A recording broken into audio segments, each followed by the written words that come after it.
Bueno, jóvenes, comenzaremos tomando lista, como siempre. Atentos, por favor, y respondan.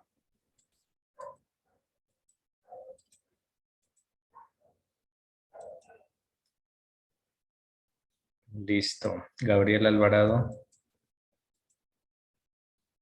Presente. Cristel Alvarado. Presente. Adriana Arellano. Presente. Yared Arriaga. Arriaga. Alex Calle. Presente, profesor. Ya Saúl Cárdenas. Presente. Thais Chacín. Presente. Elkin Díaz. Presente. William Erazo. William Erazo. José Luis. Presente. Amir García. Presente. Joel Hidalgo. Presente. Vanessa Isurieta. Presente. Zaida Jaén. Presente. Ricardo Loza. Presente. Alanis Medrano. Alanis Medrano. Nicole Montserrat. Presente. César Mora. Presente. Nehemías Núñez. Nehemías Núñez. Manuel Orellana. Orellana. Doménica Pacheco. José Iván Pérez. Presente. Santiago Pérez. Presente. Axel Pilay. Presente. Brittany Porter. Presente. Elkin Quijije. Presente. Abel Ramírez. Presente. Valentina Sánchez. Presente. Jordana Tauris. Presente. Yelixa Vega. Profe, Vega sí está presente, pero tiene problemas con el audio. Ya. Carlos Vergara. Presente. Romina Villa. Romina Villa. ¿No está Romina? Sí la vi que estaba conectada. Presente, profesor. Ya, listo. Alison Villasís.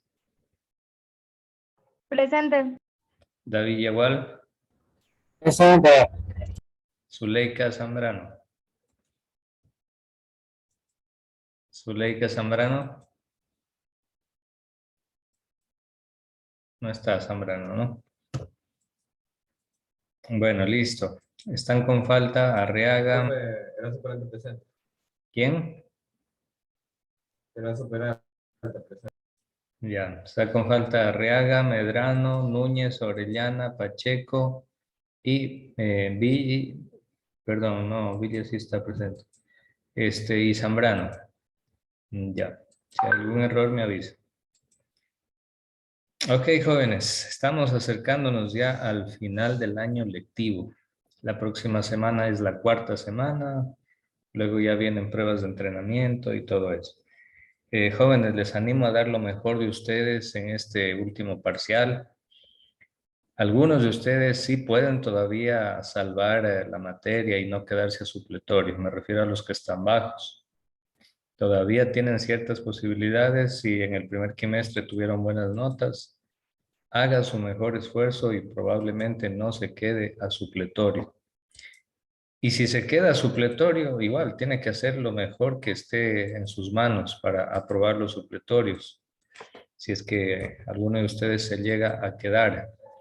No hay que desanimarse, jóvenes. A veces pueden haber tantas causas, tantas razones por las que un estudiante baja en su desempeño académico, pero ¿qué podemos hacer, jóvenes? Es propio del ser humano caer y levantarse, subir y bajar, el bien, el mal, la luz y las tinieblas, ganar y perder, animarse y desanimarse, es parte de la vida. Pero lo importante es que no se queden rendidos, con los brazos caídos y derrotados en el piso. No, Si usted resbala, si usted tiene un error, una caída, hay que levantarse. Y nada, seguir luchando, luchando y luchando, que la vida no se acaba, el mundo no se acaba. Simplemente hay que levantarse y seguir dando lo mejor de uno. Así que, pues, a no desanimarse. Bueno, jóvenes, el día de hoy vamos a terminar el tema ya de la filosofía de la liberación que teníamos previsto para esta semana. Ya estuvimos analizando algunas partes importantes de esta filosofía latinoamericana y decíamos que la filosofía de la liberación trata de buscar la liberación del oprimido, la liberación del pobre, que en Latinoamérica la mayor parte de la población está en situación de pobreza y de vulnerabilidad. Entonces, hay mucho sufrimiento, hay hambre, hay delincuencia, hay carteles de drogas, sicariatos, narcotráfico, hay delincuencia, hay pobreza, hay desnutrición, embarazo adolescente.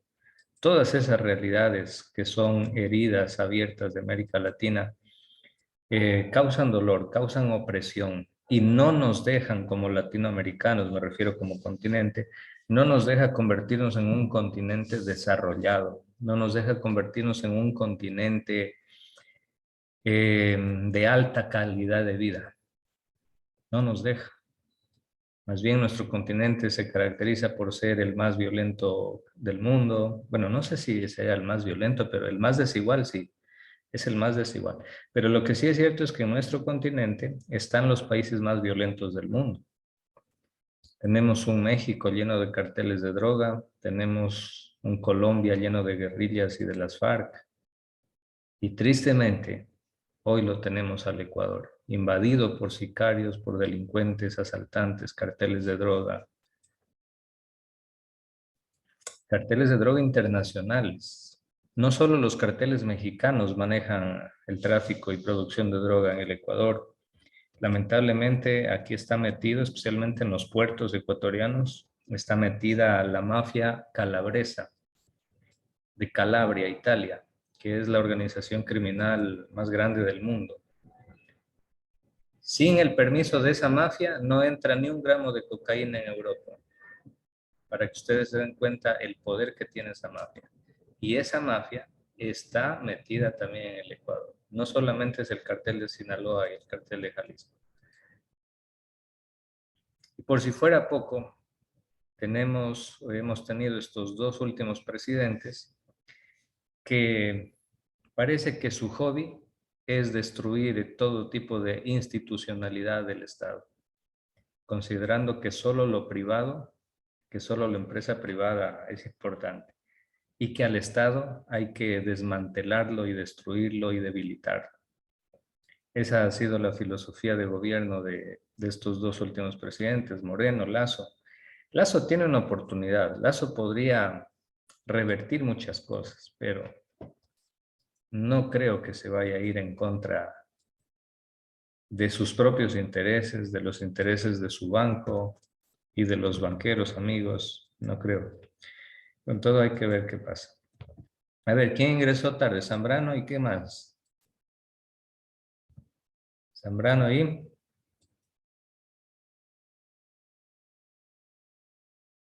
Ahí está Pacheco con la cámara apagada, no dice nada. Como no dice nada, como no enciende la cámara ni nada, ella ya está con falta, pero miren, ingresa y con la cámara apagada, no dice nada. No dice aquí estoy, póngame asistencia. Entonces, Profesor, yo me voy a conectar en la computadora porque en este dispositivo no tengo cámara y mi hermano está en la clase con la computadora. pero diga algo, hija, diga, profesor, ya llegué, buenos días, presente, póngame asistencia, no me ponga, dígame algo. Usted se queda calladita, cámara apagada, no dice nada. Tiene que estar más proactiva, Pacheco, más participativa. Bueno, seguimos, jóvenes. Entonces, esta filosofía de la liberación me reflexiona sobre esa realidad triste que vive Latinoamérica y que no es una realidad de ahora, mis estimados jóvenes. El siglo pasado Latinoamérica sufrió tremendamente también. De hecho, hubieron más grupos guerrilleros. En Colombia nacieron las FARC, nació el ELN, Ejército de Liberación Nacional, nació el MR-18, me parece que se llamaba, Movimiento Revolucionario 18 de abril, algo así era. En Perú, Sendero Luminoso, y en tantos otros países nacieron focos de guerrillas, grupos armados, que inicialmente ellos nacieron con un objetivo de liberar al pueblo de la corrupción de los políticos, de la pobreza, de la desigualdad. Es decir, al inicio sus ideas eran buenas, pero luego se radicalizaron, tomaron las armas y después, viendo que no podían hacerle frente a la maquinaria de corrupción de los gobiernos, ellos también decidieron corromperse y se fueron por el tráfico de drogas, la siembra de coca, el procesamiento de cocaína y toda esa situación. Después los llevó a cometer secuestros para pedir dinero, extorsiones, hacer atentados, poner coches bombas en las calles. Un verdadero infierno. Pero si vemos esa canción que dice América, ¿cómo es que dice? El continente de la esperanza. Todo un bello jardín, eso es América. Quizá en su naturaleza, sí, porque América es bellísima en su geografía, sus playas y montañas y selvas, y su naturaleza no tiene igual. Pero socialmente, humanamente, es un continente a la deriva, es un barco sin piloto. Entonces, jóvenes, la filosofía de la liberación reflexiona en esos problemas para tratar de buscar soluciones, orientar a la clase política a tomar soluciones eficientes para mejorar la sociedad.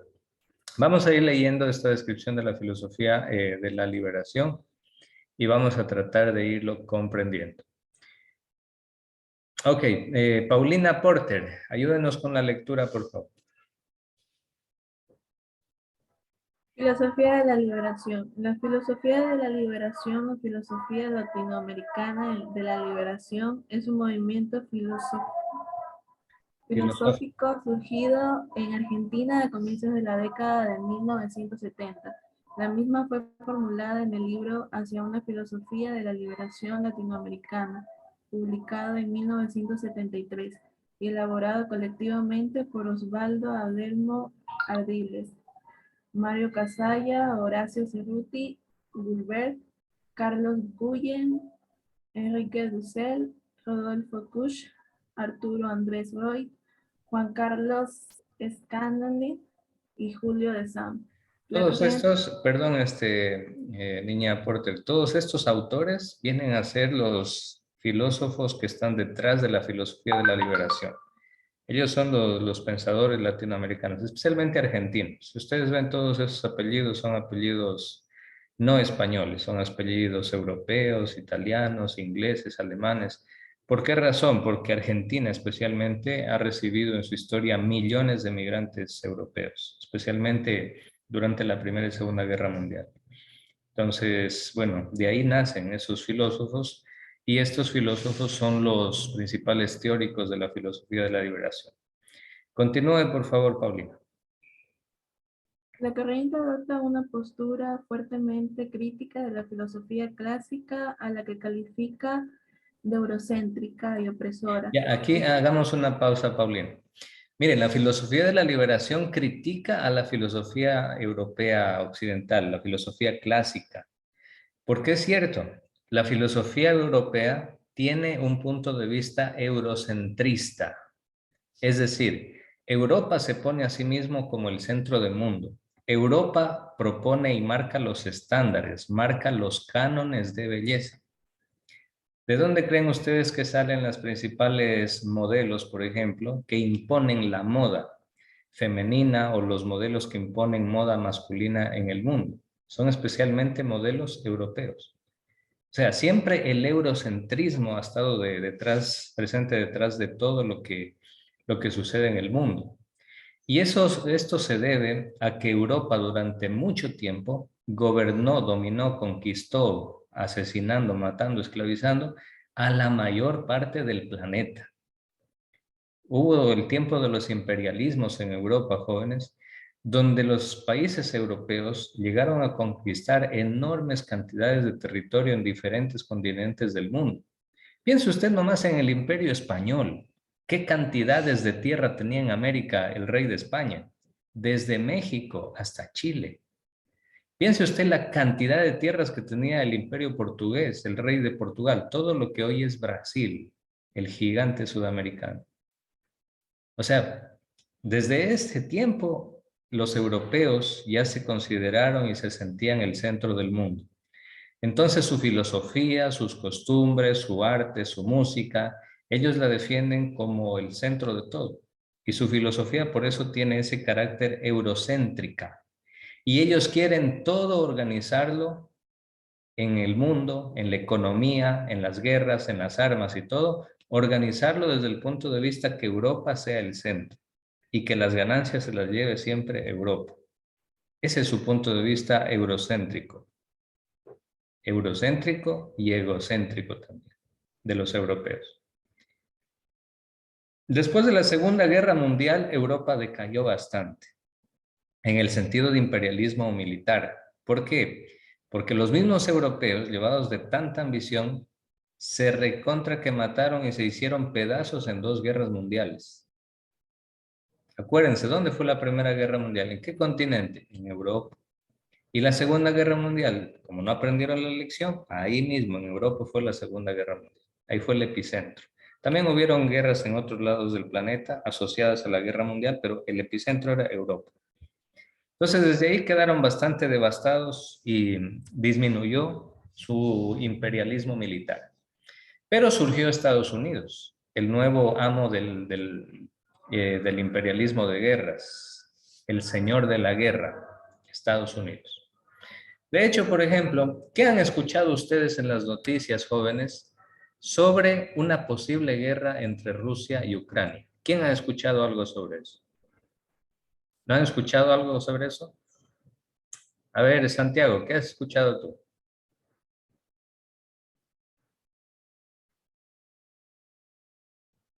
Pues, no he escuchado mucho, pero es que Rusia quería invadir Ucrania y Ajá, muy bien. Reino Unido le mandó toneladas de armamento a Ucrania Claro, ¿cuánto? para ver una posible guerra.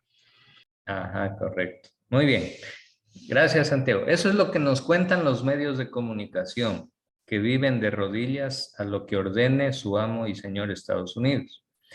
Entonces, ¿qué es lo que nos dicen? Rusia es el malo y Rusia está a punto de invadir Ucrania. Por tanto, hay que enviarle armas y todo lo que necesite Ucrania para que se defienda. Verán, jóvenes, si aquí hay un país, o mejor dicho, el único país al cual que le conviene que se dé una guerra, en este instante se dé una guerra a gran escala, mega destructiva, entre Ucrania y Rusia, al único país que le conviene eso es a Estados Unidos. Ya les voy a explicar por qué. Miren, a Ucrania no le conviene una guerra con Rusia. ¿Usted sabe quién es Rusia? ¿Usted sabe la cantidad de bombas atómicas, misiles nucleares, misiles hipersónicos, aviones nucleares que tiene Rusia? O sea, en una guerra con Rusia lo fulminaría al pobre Ucrania. Quedaría despedazado. No le conviene, por tanto, a Ucrania. ¿La guerra le conviene a Rusia? La respuesta es no, no le conviene. ¿Sabe por qué? Porque aunque Rusia ganara la guerra, resulta que Ucrania no va a pelear solito contra Rusia. Se unirían muchos países probablemente, aunque ya dijeron, la mayoría de países de la OTAN dijeron que si hay guerra con Rusia, ellos no se meten. Mucho respeto a Rusia por ese lado. Entonces, a Rusia no le conviene tampoco, aunque gane la guerra y todo, no le conviene. Porque igual su territorio se vería devastado, recibiría ataques, eso sumiría su economía en la pobreza, no le conviene. Además, Rusia tiene un importantísimo acuerdo para suministrar gas natural por miles de millones de dólares mensual, para suministrarle gas a toda Europa. No le conviene pelearse con nadie de Europa, porque tiene importantísimos acuerdos millonarios, acuerdos comerciales. Entonces, a Ucrania no le conviene, a Rusia no le conviene. Le pregunto, ¿le conviene a Alemania que Ucrania se meta en guerra contra Rusia? La respuesta es no. ¿Sabe por qué? Porque resulta que el gasoducto, es decir, la tubería gigantesca mediante la cual Rusia ingresa el gas a Europa, pasa por Alemania.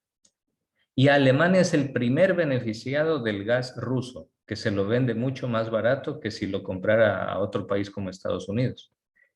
Porque imagínate lo que es llevar gas natural desde Estados Unidos a Europa por barcos. Eso, el precio se vuelve 10 veces más caro. Entonces, lo que más le conviene a Europa es comprarle el gas a Rusia, que lo tiene ahí en la frontera prácticamente y con una tubería le bombean gas, facilito, les llega gas más barato. Entonces, a Alemania no le conviene guerra. Ni a ninguno de los países de Europa les conviene guerra. Porque ¿saben por qué? En el momento que se metan a guerra con Rusia, Rusia dejaría de suministrarles gas natural. Y les pregunto, ¿con qué se van a abrigar los europeos en este invierno, donde están con temperaturas bajo cero, casi congelados y llenos de nieve? ¿Con qué van a encender su calefacción para no morirse de frío si Rusia no les vende gas? Por tanto, ¿les conviene a los europeos meterse a guerra con Rusia? No les conviene. Pero en el supuesto caso que se metieran y Rusia dejara de venderles gas, ¿saben a quién les tocaría comprar gas? A Estados Unidos. Ahí está la respuesta, jóvenes. Al único país del mundo al cual le conviene que exista una guerra entre Ucrania y Rusia en este momento es Estados Unidos. Porque Estados Unidos en ese momento aparecería como el salvador del mundo, decirles, ay, pobrecito, los europeos los dejaron sin gas. Tengan, yo les vendo, pero a un precio 10 veces más caro, porque yo les voy a llevar el gas desde Estados Unidos para el Europa. ¿Aceptan o se mueren de frío en ese invierno bajo cero que tienen en Europa?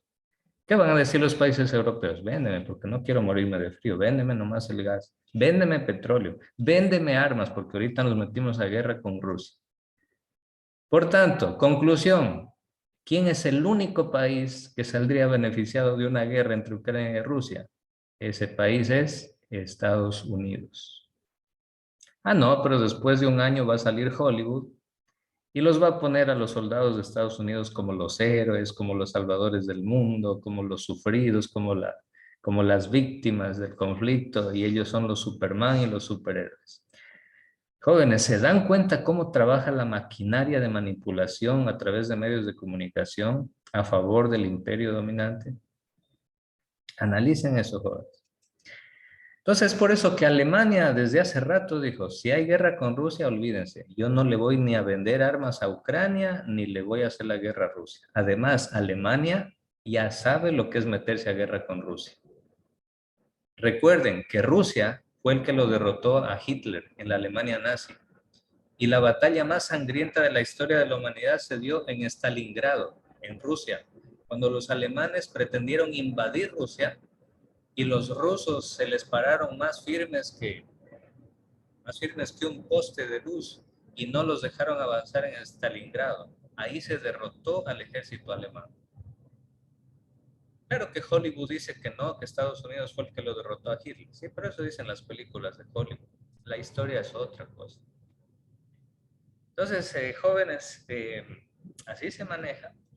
Y Europa, como les decía, sigue manteniendo esa visión eurocéntrica, pero hoy en día también es Estados Unidos el que maneja su visión americanocéntrica, digamos así, de alguna manera. Entonces, la filosofía de la liberación nació y criticaba esa visión eurocéntrica, esa visión opresora, de que solo los europeos se sienten lo máximo y se sienten los dueños del mundo, se sienten los imperios, los colonizadores y todo eso. Entonces la filosofía de la liberación critica todo eso.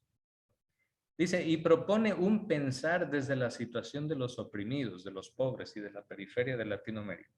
Para ello, la filosofía de la liberación elaboró un método de relación del universal con lo particular denominado analéctica. Y entre este método, en sus fases, hay fases bien interesantes que, por ejemplo, nos dice ver, juzgar, es decir, analizar la realidad y luego sí, actuar. Ese método sería interesantísimo que los seres humanos lo pongamos de acuerdo. Ver, juzgar y después actuar. Y después de actuar, evaluar. Hacerse un autoanálisis, a ver qué tal actué. Si tuve éxito o fracasé en mis actuaciones. Ver, juzgar, actuar y evaluar.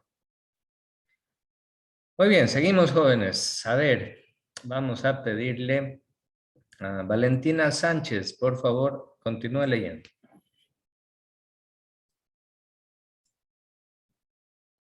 La propuesta del movimiento fue presentada en público durante el Segundo Congreso Nacional de Filosofía realizado en la ciudad de Córdoba en 1972.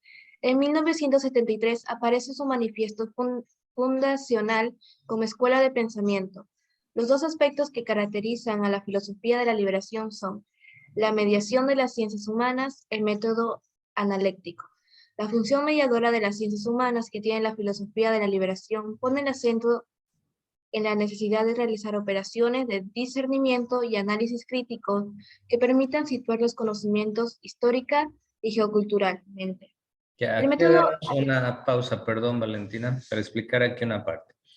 Miren, aquí se habla de un discernimiento y análisis crítico. Resulta, jóvenes, que el método específico de las ciencias sociales, de las ciencias humanas, es el método histórico crítico. ¿Qué quiere decir eso? Quiere decir analizar la historia, ver qué ha pasado en la historia, hacerle una crítica a esa historia, viendo qué fue bueno, qué fue malo, cuáles fueron los aciertos y los fracasos de la historia. Y a través de eso generar una reflexión, generar nuevas propuestas. Si Latinoamérica aplicara este método de la filosofía de la liberación, aprendería más cosas de la historia y no cometería los mismos errores. Pero los latinoamericanos somos bastante ignorantes en la historia. Y bien dice esa máxima, ese refrán: quien no conoce su historia o quien no conoce la historia está condenado a repetirla. Miren ustedes lo que está pasando con nuestro querido país, el Ecuador. Hace 20 años, Guillermo Lasso, ministro de Economía, feriado bancario. Después de 20 años, los ecuatorianos se olvidan de su historia y lo vuelven a elegir a Guillermo Lasso como presidente. Y ahí lo tenemos. Pandora, recién esta semana el presidente Lasso dijo que en su gobierno, en estos 9 meses de gobierno más o menos, que no ha habido ni un acto de corrupción, dijo. Ni siquiera sospechas de corrupción. Me pregunto yo, ¿qué perdió la memoria el presidente Lasso? ¿Que no se acordará de los Pandora Papers en los que está él mismo involucrado con su familia por evadir impuestos? Y dice que no hay actos de corrupción. ¿Que no se acordará lo que denunció la Embajada de Estados Unidos de los narcogenerales? ¿Que no se acordará la corrupción que hay en las cárceles? Que las novias o enamoradas de estos cabecillas de las bandas que hay en las cárceles van y se meten y están y viven ahí una semana, 15 días. ¿Qué no se acordará de eso el presidente Lasso? Que sale a decir que en su gobierno no hay ni sombra de corrupción. ¿O será más bien eso una hipocresía nivel ya super saiyajin? ¿Qué será eso? Analice usted, analice la historia, interprételo usted, sea crítico con lo que pasa en el país. Entonces, cuando nosotros hacemos un análisis crítico para situar los acontecimientos de la historia y entenderlo en su contexto geopolítico, geocultural, vamos a entender mejor las cosas. Y vamos a aprender a hacernos respetar, siempre y cuando exista frente a los países latinoamericanos, existan líderes patrióticos, patriotas, es decir, que amen la patria, que luchen por la patria. No que lleguen al poder para aprovecharse de la patria, no, no. Ese tipo de gente se vuelven como unas garrapatas que llegan, chupan la sangre y viven a costa del país o del cargo que ocupan y nada más. Muy bien, sigamos, Valentina, por favor. El método analéctico elaborado por la filosofía de la liberación se guía por la necesidad de relacionar la universalidad y la particularidad del conocimiento y la práctica con una mirada universal situada y analógica del hombre, de modo que los aportes regionales de las ciencias encarnen, sitúen y concreticen la universalidad y la radicalidad filosófica sin reducirlas a una dimensión humana particular, ni a una sola época, ni a un solo ámbito social o geocultural, trascendiendo las particularidades, pero sin diluir las abstracciones universales que puedan considerarse superiores. Muy bien, muchas gracias, Valentina. Esto es lo que pretende el método de la filosofía de la liberación, estimados jóvenes. Quiere lanzar una mirada universal, dice, situada y analógica del hombre, es decir, entenderlo al hombre en su situación, compararlo, comparar al hombre, comparar las diferentes clases sociales y desde ahí generar propuestas de igualdad, de equidad social. Que las cosas se miren con la perspectiva de todos y no solo con la mirada de unos pocos. Entonces lo que ofrece y lo que pretende la filosofía de la liberación es interesante. Vamos a ver qué es lo que nos dice Enrique Dussel, uno de los filósofos fundadores. Vanessa Izurieta, continúe la lectura, por favor. Dussel explica el contenido del movimiento en su libro, Filosofía de la Liberación. Sostiene que la situación de estar y nacer en la periferia le ofrece a la filosofía una situación privilegiada, con respecto al tipo de filosofía que se puede practicar en los centros hegemonómicos de poder. Mientras que en Europa la filosofía se convierte pronto en un instrumento de opresión al servicio de la dominación del centro. En la periferia se convierte en un instrumento de liberación. Gracias, Vanessa. Hasta aquí hacemos una pausa para explicar una parte. Miren, aquí dice que en Europa la filosofía se convierte en un instrumento de opresión. ¿Saben de qué manera, jóvenes? A ver, le pregunto a Vanessa. A ver, Vanessa y Surieta. ¿Sí me escucha Vanessa, cierto? A ver, mire, Vanessa. Los europeos, cuando salieron a conquistar, los imperios europeos, cuando salieron a conquistar el mundo, no lo conquistaron con bombones, con flores, abrazos y besos. Lo conquistaron a balazos, matando gente, esclavizando indígenas, metiéndolos a las minas con cadenas y haciéndolos trabajar para extraer minerales y todo eso. Le pregunto algo, Vanessa. ¿Cómo cree que ellos lograron vivir tranquilos con su conciencia? Porque los europeos toditos son cristianos. Y Cristo habla del amor al prójimo, de la paz. ¿Qué dijo? Es que me llamaron por teléfono y se me bugueó todo lo que dijo. Ya. Le decía, ¿cómo cree usted que los europeos, que eran católicos, cristianos, y que Cristo habla del perdón, del amor al prójimo, de respetar la vida, de no matarás, de no robarás, etcétera? De todo eso habla Cristo y la Biblia, ¿sí o no? Y los europeos son católicos, son cristianos, son bautizados y todo eso. Le pregunto, Vanessa, ¿cómo cree que los europeos que se dedicaron a invadir, conquistar y masacrar medio planeta podían vivir tranquilos con su conciencia? ¿Cómo se imagina que ustedes que hicieron eso los europeos? ¿O no tendrían conciencia? ¿O qué pasó ahí? Bueno, por lo que acabo de decir, yo creo que no han de haber tenido conciencia. Más bien, yo creo que con las riquezas que obtuvieron y se satisfacieron con esas cosas. Y tal vez en los centros cristianos tal vez pudieron sentirse libres por lo que habían hecho, pero en realidad igual la culpa les queda en ellos.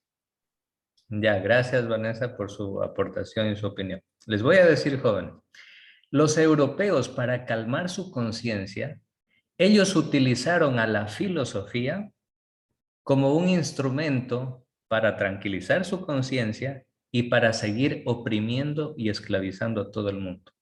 Por ejemplo, los europeos llegaron a desarrollar filosofías, a escribir libros incluso, sobre el darwinismo social. Charles Darwin habla de la evolución, la teoría de la evolución de las especies y todo eso. Los europeos agarraron eso de Charles Darwin, que es europeo, Charles Darwin es europeo también, agarraron las ideas de Charles Darwin y crearon el darwinismo social, afirmando que los seres superiores están llamados a conquistar a los inferiores para poderlos dominar y para poderlos tratar de culturizar a esos seres inferiores. Según el punto de vista europeo, adivinen quién eran esos seres superiores, ¿los europeos o los latinoamericanos? Los europeos. Entonces ellos se decían a sí mismos, nosotros tenemos la misión divina de ir a conquistar a todos esos pueblos que son inferiores a nosotros para culturizarlos. Y a cambio de eso los vamos a masacrar, vamos a violar sus mujeres, vamos a extraer sus riquezas, pero y a cambio de eso les vamos a dar nuestros idiomas y nuestra religión. Esa filosofía llegaron a ponerla al servicio de su opresión en contra del mundo. Miren lo que hicieron los europeos para calmar su conciencia. Ya les voy a explicar qué más hicieron. Vamos a volvernos a conectar.